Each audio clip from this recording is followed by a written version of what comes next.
Assalamualaikum warahmatullahi wabarakatuh. Waalaikumsalam warahmatullahi wabarakatuh. Kita berdoa terlebih dahulu. Silahkan ketua kelas untuk memimpin doa.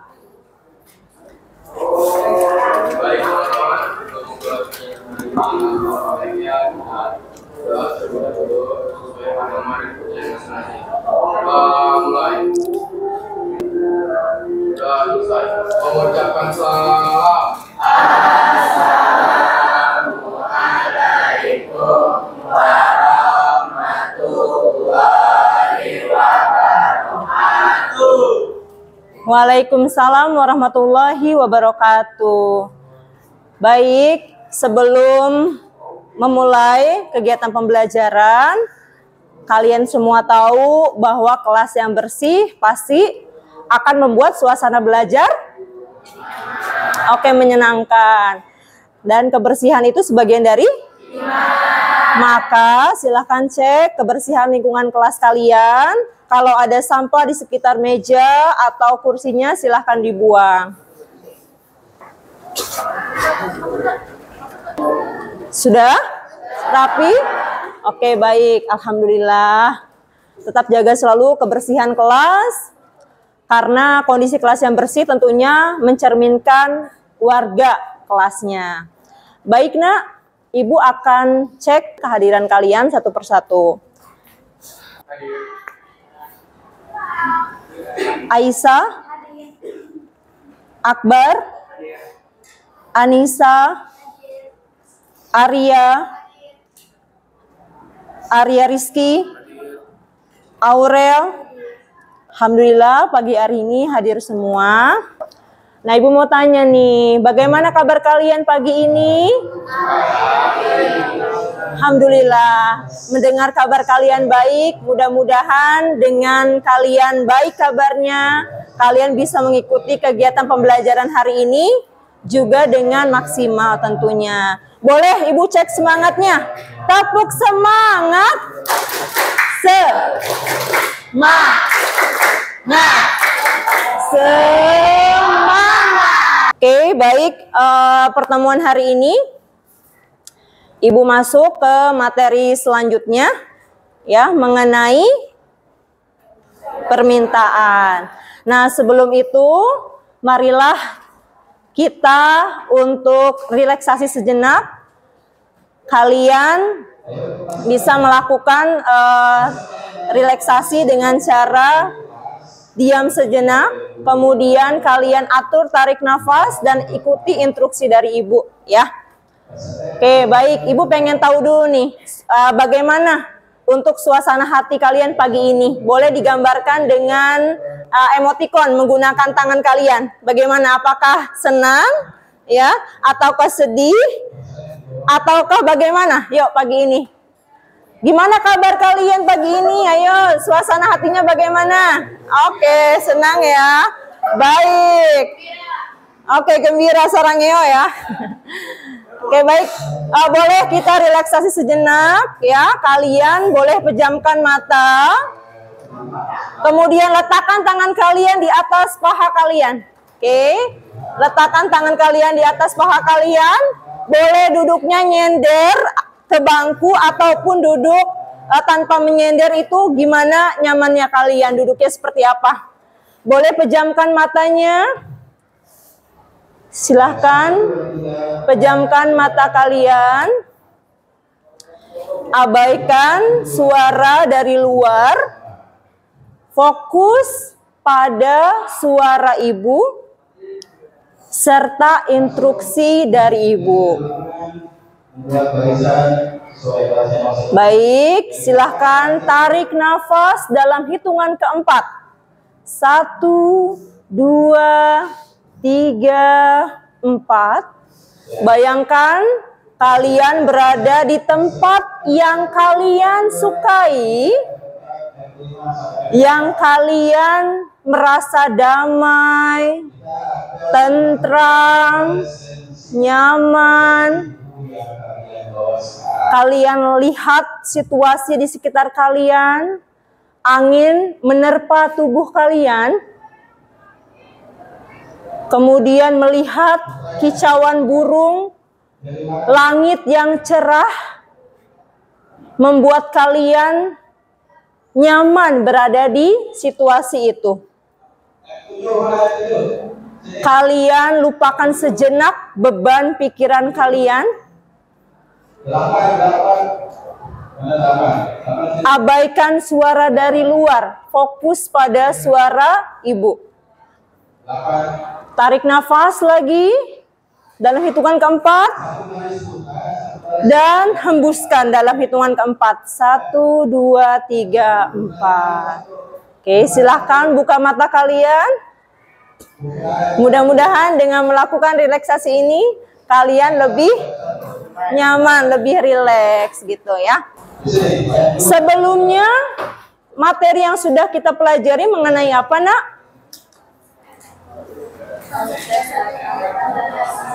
Mengenai Oke. Dalam konsep dasar ilmu ekonomi itu terdapat pelaku yang melakukan kegiatan ekonomi. Nah, pelaku itu siapa saja? Konsumen, produsen. Oke. Masing-masing melakukan kegiatan ekonomi? Oke, kalau konsumen melakukan konsumsi. Kalau produsen melakukan, kalau distributor melakukan, baik. Mulai dari konsumen yang melakukan kegiatan konsumsi. Apa sih konsumsi itu? Ya, silakan. Konsumsi adalah kegiatan untuk menghabiskan barang atau jasa yang dibuat oleh produsen. Oke, bagus sekali. Konsumsi itu merupakan kegiatan yang memang mengkonsumsi, meminta, menggunakan barang dan jasa. Kita disebut sebagai konsumen kah? Iya. Kenapa? Oke, setiap hari kita melakukan kegiatan konsumsi, pembelian. Dengan tujuan apa sih? Oke, memenuhi kebutuhan hidup. Nah, kalau konsumsi berarti adanya permintaan atau penawaran nih? Permintaan datangnya dari konsumen. Maka pada pertemuan hari ini Ibu akan membahas materi mengenai permintaan yang datang dari konsumen. Konteksnya terhadap apa? Barang dan jasa. Adapun tujuan pembelajaran pada hari ini, setelah mengikuti kegiatan pembelajaran hari ini, diharapkan kalian mampu yang pertama mendeskripsikan pengertian permintaan, kemudian menganalisis jenis-jenis permintaan, menganalisis hukum permintaan serta asumsinya, kemudian menganalisis faktor-faktor yang mempengaruhi permintaan, serta menyajikan hasil diskusi tentang analisis perubahan harga dan pengaruhnya terhadap jumlah permintaan.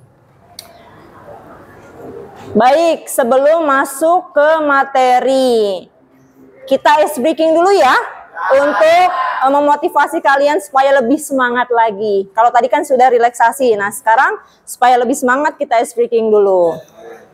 Ibu bilang batu berarti kalian duduk.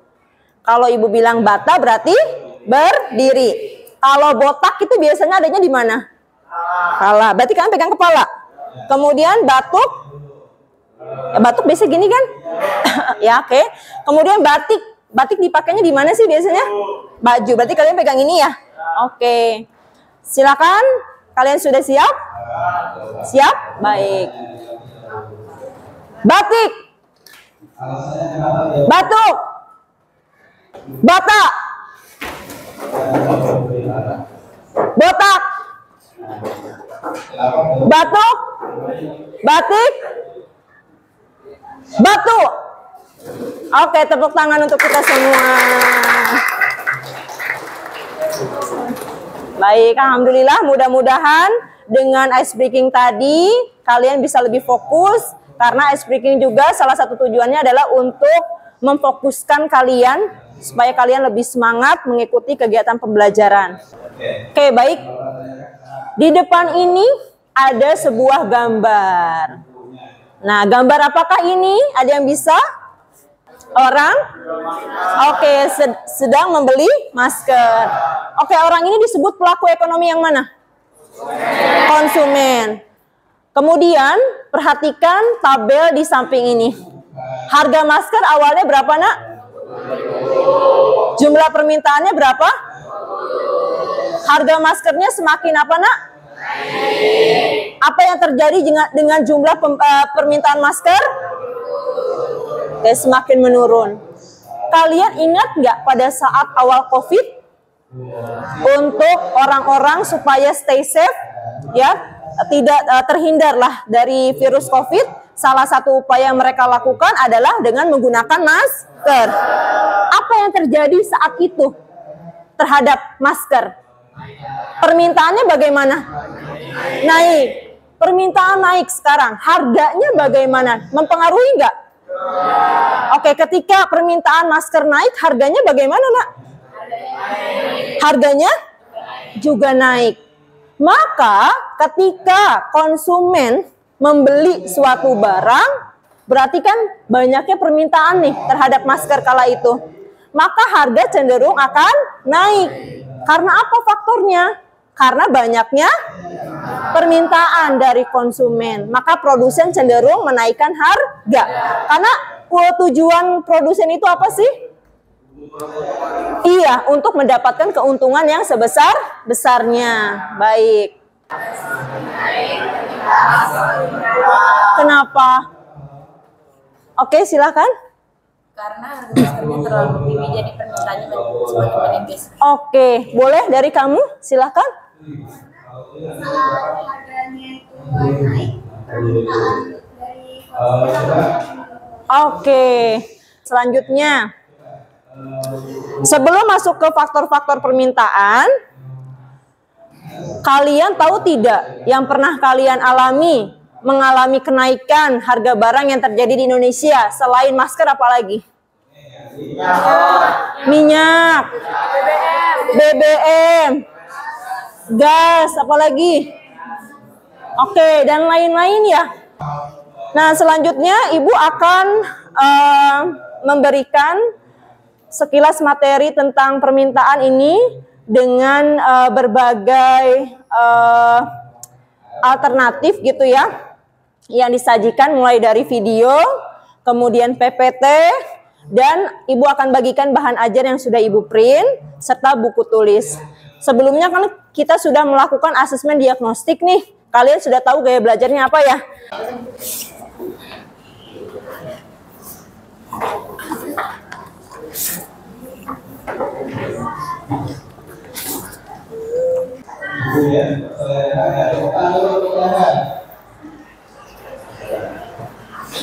Ketika kalian membaca atau menonton videonya, silakan kalian tuliskan apabila ada pertanyaan dari kalian mengenai yang sudah kalian baca atau kalian tonton ya.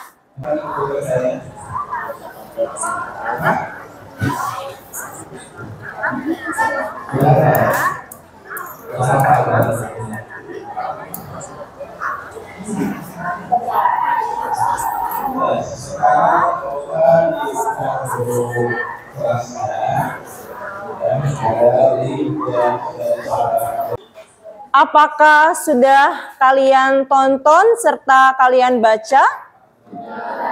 Oke. Dari hasil video yang kalian tonton ataupun dari bahan ajar yang sudah Ibu bagikan, kalian kan sudah menyimak tuh. Apa yang kalian pahami dari video yang kalian simak atau artikel yang kalian baca? Videonya berisi apa sih?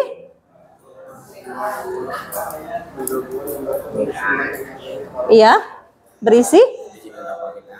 Menceritakan tentang semakin tinggi harga sebuah produk, semakin berkurang peminatnya. Oke. Jadi di video itu ada pedagang apa? Nah, ada produsen apa ini? Oke, produsen jus ya. Nah, awalnya dia menjual jus dengan harga yang murah. Apa yang terjadi dengan produknya terjual? Oke, laku, terjual. Kemudian setelah laku terjual, apa yang dia lakukan? Oke, dia menaikkan harga, pengen meraup untung mungkin sebanyak-banyaknya. Jadi dia naikin harga. Tapi ketika produsen ini menaikkan harga, apa yang terjadi? Pembelinya jadi berkurang. Kenapa? Oke, karena konsumennya berpindah ke produsen yang lain.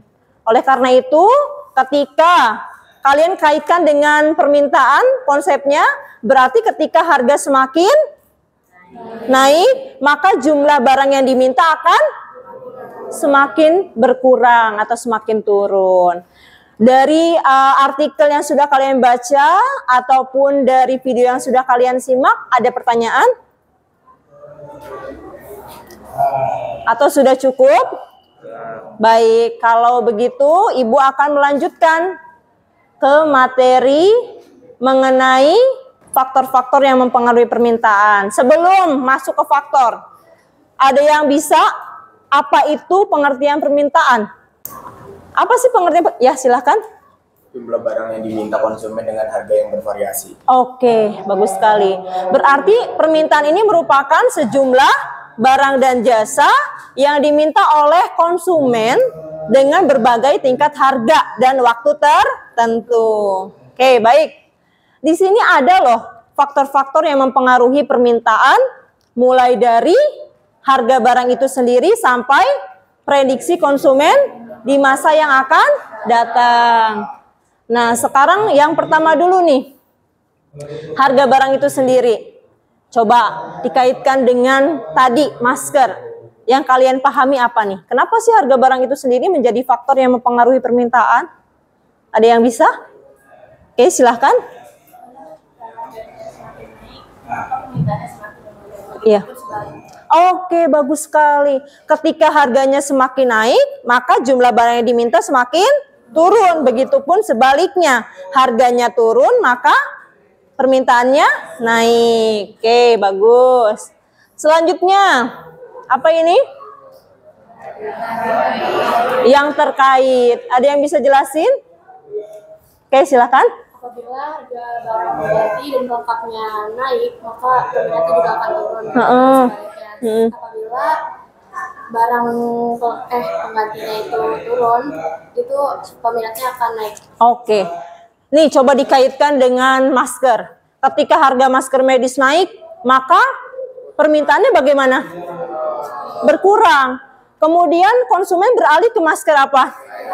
Oke, berarti masker medis penggantinya adalah masker kain. Berarti apa yang terjadi dengan masker kain? Oke, yang terjadi dengan masker kain ketika harga masker medis naik, permintaannya akan meningkat. Nah, sekarang gimana? Harga masker medis turun lagi nggak? Kita beralih ke masker medis atau tetap masker kain nih sekarang? Medis. Karena lebih apa sih masker medis? Oke, lebih praktis ya. Karena cuma sekali pakai dibuang. Kalau masker kain harus dicuci berkali-kali. Baik, yang ketiga apa, Nak? Oke, ada yang bisa? Ya, silahkan. Tingkat pendapatan, maka semakin banyak permintaan. Semakin kurangnya pendapatan, maka semakin turun permintaan. Oke, bagus sekali ya. Jadi ketika pendapatan seseorang itu 10 juta dibandingkan dengan pendapatannya 5 juta, maka tingkat konsumsi lebih besar yang mana, Nak? Yang 10 juta. Kenapa? Karena pendapatan sudah jelas lebih besar. Baik, selanjutnya nih ya, Ibu ambil dari model Citayam Fashion Week ya. Oke, apa ini? Oke, selera masyarakat. Ada yang tahu? Selera masyarakat itu minat atau keinginan masyarakat terhadap suatu produk. Oke, misalnya nih selera kalian saat ini terhadap apa sih? Anak-anak kaula muda ini, remaja, senangnya terhadap apa, Nak? Lagi ngetren apa? Nah, berarti ketika kalian menggemari terhadap produk itu, maka permintaan terhadap produk itu jadi bagaimana, Nak? Naik. Tapi kalau udah nggak ngetren lagi, maka iya, itulah maksud selera masyarakat. Selanjutnya ada apa, Nak? Jumlah penduduk ini bagaimana coba dikaitkan dengan permintaan, ya? Oke, Indonesia menurut Badan Pusat Statistik BPS, penduduknya itu sebanyak 280 juta jiwa kurang lebih. Dibandingkan dengan tetangga kita, Malaysia, Singapura misalnya ya, memang sudah jelas memang untuk lokasinya secara wilayah negaranya tidak sebesar kita. Jumlah penduduk juga tidak sebanyak kita. Maka semakin banyak jumlah penduduk, tingkat konsumsinya bagaimana? Semakin banyak. Kalau misalnya tingkat konsumsi semakin banyak, maka jumlah barang yang diminta bagaimana? Semakin banyak atau semakin dikit? Oke, semakin banyak. Makanya jumlah penduduk akan mempengaruhi jumlah permintaan. Lanjut. Prediksi konsumen tentang masa yang akan datang. Nah, ini bagaimana nih? Ya, silakan. Contohnya BBM, teksnya adalah harga BBM mulai naik dan para warga harus mengurangi pengeluaran untuk kebutuhan yang lain. Oke, nih temennya bilang contohnya BBM. Kita pernah mengalami ya harga kenaikan Pertalite itu di tahun 2022. Pertalite ya, Pertamax ya, itu harganya naik semua, yang tadinya Pertalite 8.000 jadi 10.000 ya di Pertamina ini. Nah, kemudian karena memang biasanya kalau kenaikan harga itu sudah diprediksi beberapa bulan sebelumnya bahwa akan naik nih wacananya. Masyarakat sudah bisa melihat di internet, kemudian di televisi ya, dan juga media-media lainnya. Ada beberapa oknum yang memang ketika tahu wah harga BBM akan naik nih, mereka akan membeli BBM dalam jumlah yang banyak ya, ditimbun oleh mereka karena mereka punya uang, kemudian dijual ketika harganya sudah naik. Nah, berarti prediksi konsumen tentang masa yang akan datang, konsumen akan cenderung mengkonsumsi, meminta barang dari saat ini sebelum tahu prediksinya akan datang. Seperti itu contohnya ya. Baik, ada dari faktor-faktor ini. Apakah ada pertanyaan? Sudah cukup paham? Baik, Ibu lanjutkan. Nah, mengenai apa nih, Nak? Ada berapa jenis permintaan? Yang pertama? Ada? Dan? Kalau permintaan individu berarti datangnya dari siapa? Aku lapar, aku mau beli nasi goreng, berarti datangnya dari saya, dari sendiri. Tapi kalau permintaan pasar? Oke, datangnya dari kelompok. Misalnya nih, warga SMA 18 ketika lapar, datangnya ke koperasi dan kantin. Berarti permintaan terhadap nasi goreng warga SMA 18 itu berapa porsi sehari? Itu adalah permintaan pasar. Jadi keseluruhan permintaan individu. Lanjut, ada apa lagi? Ada berapa? Contoh yang pertama. Apa itu permintaan efektif? Permintaan yang disertai daya beli, kemampuan membeli, dan sudah terrealisasi.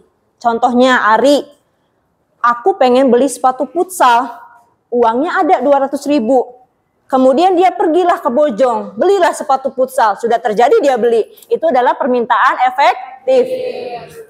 Kalau permintaan potensial, Rehan pengen akuarium, ada uangnya, tapi dia belum beli karena belum ada waktu, sibuk sekolah dan eskul, ya, maka itu disebut permintaan potensial. Disertai daya beli, kemampuannya ada buat beli, tapi waktunya belum ada, jadi belum terrealisasi. Beda sama permintaan absolut. Kalau permintaan absolut, misalnya si Gasan pengen iPhone 15 Pro, ya, ditulislah tuh ya di buku diary-nya, ya, ditaruh di kamar, dipajang iPhone-nya, gambarnya gitu ya. Tapi belum ada kemampuan untuk membeli. Bagaimana terrealisasi nggak kalau nggak ada kemampuan membeli? Nah, makanya upaya Gasan adalah menabung supaya itu dapat terrealisasi di masa selanjutnya yang akan datang, gitu ya.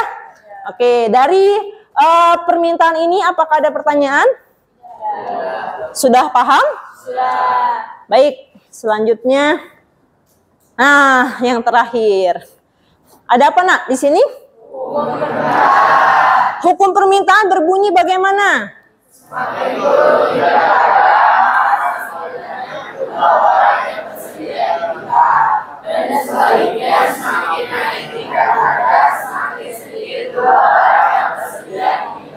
Dari penilaian Ibu terhadap pembelajaran hari ini, untuk mengetahui sejauh mana pemahaman kalian terhadap materi yang sudah kita pelajari bersama, kalian Ibu berikan LKPD dan saling diskusi dengan temannya. Ibu akan menilai bagaimana keaktifan kalian saat berdiskusi dengan teman sekelompoknya.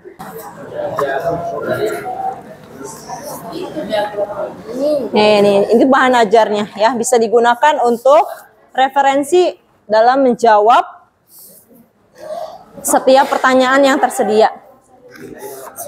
Nih ya, Nak.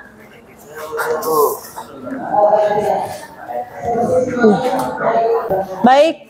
Nah, sebelumnya perhatikan dulu, Nak. Di lembar yang pertama, ini kalian masukkan kelompok berapa? Namanya siapa, kelasnya.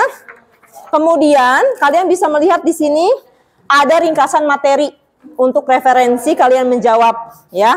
Nah, ini ada artikel nih. Coba lihat artikel. Apa judulnya? Menjelang Ramadan, harga sembako mulai merangkak tinggi. Biasanya kok, kenapa ya Bu, harga sembako itu pasti aja naik setiap menjelang bulan Ramadan. Why? Kenapa sih? Nah, kalian akan baca artikel ini, kalian akan menelusuri kenapa sih harga itu selalu naik menjelang Ramadan. Oke, silakan kalian jawab pertanyaannya, ada 5 dari artikel yang sudah kalian baca.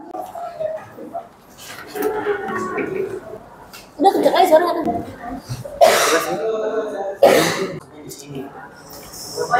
Kalau yang ini gimana?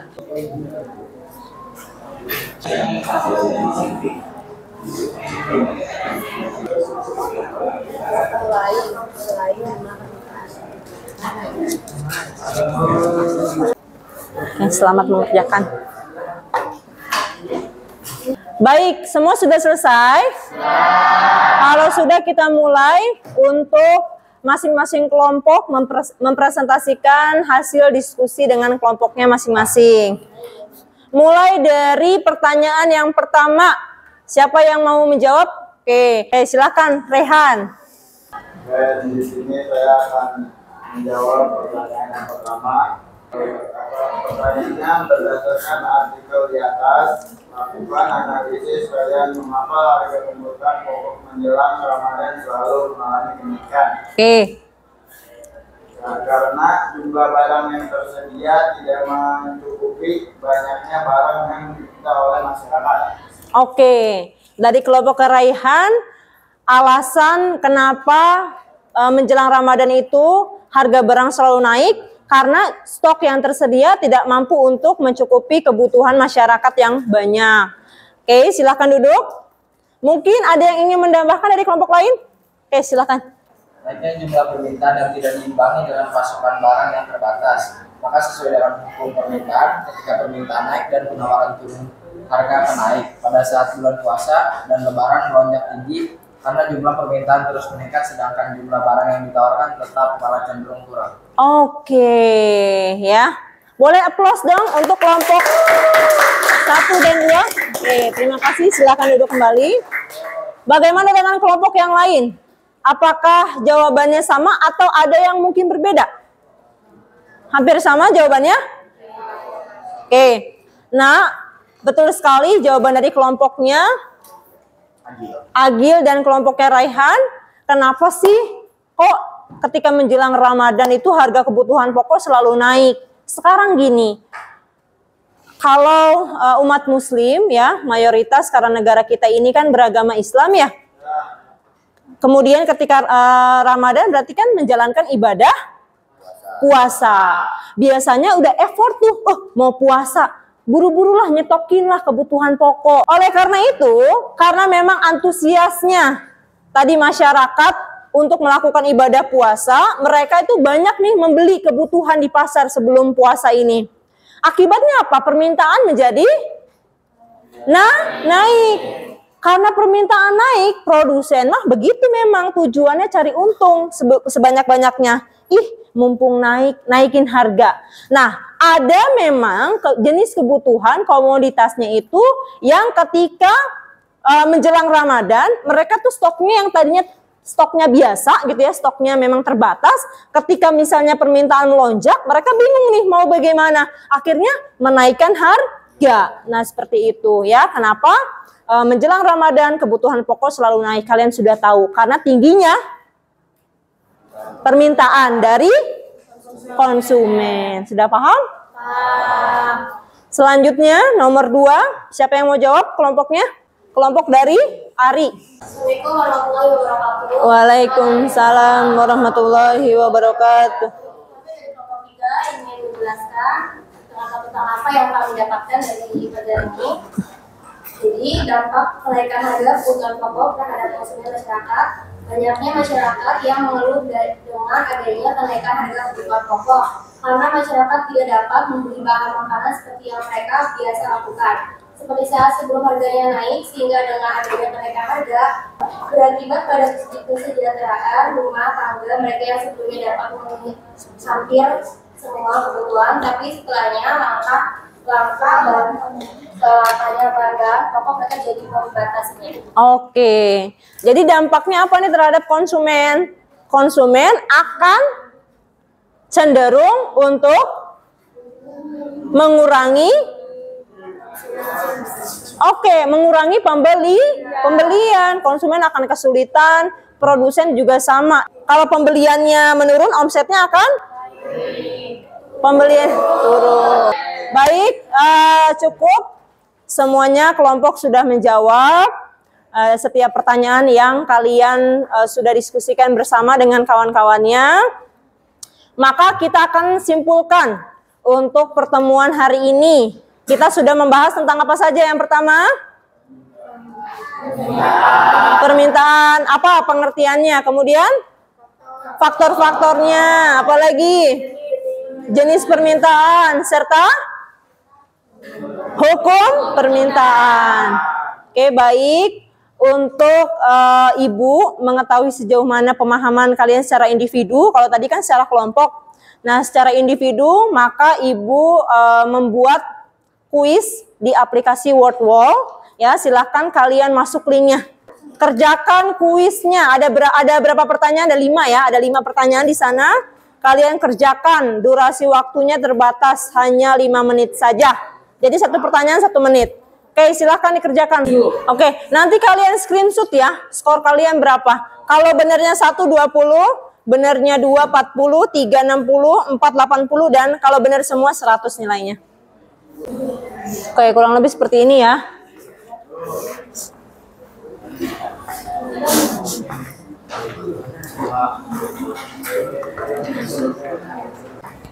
Gimana, sudah? Screenshot, jangan lupa skornya di screenshot. Skornya di screenshot.